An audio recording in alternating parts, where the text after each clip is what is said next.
नमस्कार बंधुरा আপনারা দেখছেন দেশি মুরগি পালন Bangla YouTube channel West Bengal পশ্চিম মেদিনীপুর থেকে আমি রিজওর মণ্ডল আপনাদের বন্ধু।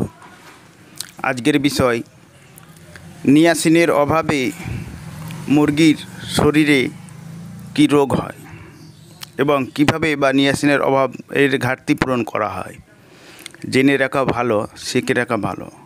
মুরগি পালনের ক্ষেত্রে কোন ভিটামিনের অভাবে কি রোগ হয়, লক্ষণ কি, কিভাবে বা ওই ভিটামিনের ঘাটতি পূরণ করা হয় সেই সম্বন্ধে জেনে রাখা অতি অবশ্যই জরুরি।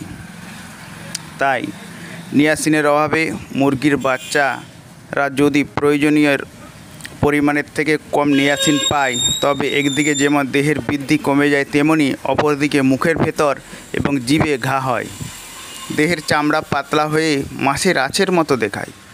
ডিম পাড়া মুরগিদের ক্ষেত্রে ওদের স্বাভাবিক ওজনের থেকে অনেক কমে যায়, কমে ডিম পাড়ার হার, এমনকি ডিমের উর্বরতা শক্তি এতটাই কমে যায় যে তার থেকে বাচ্চা পর্যন্ত পাওয়া যায় না।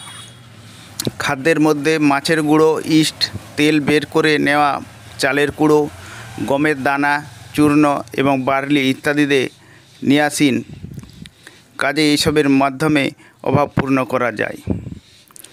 তবে কৃত্রিম নিয়াসিন খাদ্যের সঙ্গে মিশিয়ে খাওয়ালে খামারি কম পয়সায় সমস্যার সমাধান করতে পারে।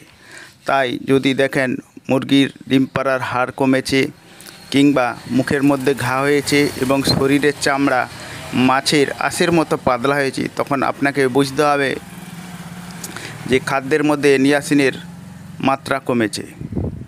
তাই নিয়াসিনের ঘাটতি পূরণের জন্যে আপনি মাছের গুঁড়ো, ইস্ট, তেল বের করে নেওয়া চালের গুঁড়ো, গমের দানা চূর্ণ এবং বার্লি ইত্যাদি নিয়াসিন পাওয়া যায়। কৃত্রিম উপায়েও নিয়াসিন খাদ্যের সঙ্গে মিশিয়ে আপনি নিয়াসিনের অভাব পূরণ করতে পারেন। তাই মুরগিকে সুস্থ এবং সবল রাখতে নিয়াসিনের মাত্রা সঠিক এবং সময় মতো ব্যবহার করতে হবে।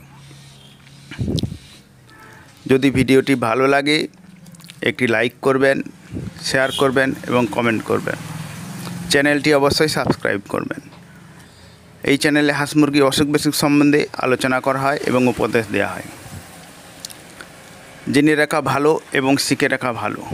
সম্পূর্ণ ভিডিওটি দেখার জন্য আপনাকে অসংখ্য ধন্যবাদ জানাই দেশি মুরগি পালন বাংলা ইউটিউব চ্যানেলের পক্ষ থেকে। ধন্যবাদ।